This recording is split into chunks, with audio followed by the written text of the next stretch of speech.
آج میں آپ کو اسلام کی تاریخ کا ایک ایسا سچا واقعہ سنانے والا ہوں جسے سن کر آپ کی آنکھوں میں آنسو آ سکتے ہیں۔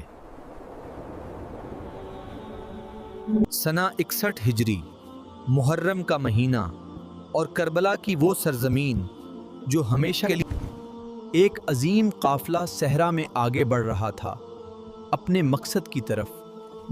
ایک طرف یزید کا 10,000 کا لشکر تھا اور دوسری طرف صرف بہتر جانصار۔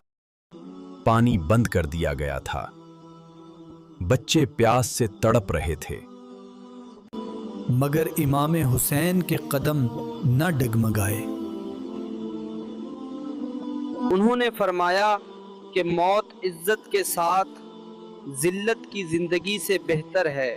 وہ صبح آئی جس کا سب کو انتظار تھا، ابدا، خاموش، بھاری اور ابدی۔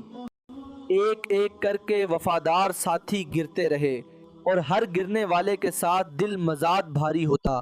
بھائی، بیٹے، بھتیجے سب اللہ کی راہ میں قربان ہو گئے۔ آخر میں امام حسین تنہا میدان میں کھڑے تھے، مگر ان کا ایمان پہاڑ سے بھی مضبوط تھا۔ کربلا نے دنیا کو سکھایا کہ باطل کے آگے سر نہیں جھکانا، چاہے قیمت کتنی ہی بڑی ہو۔ حسینن کا لہو آج بھی ہر مسلمان کے دل میں حق کی شمع روشن کیے ہوئے ہے۔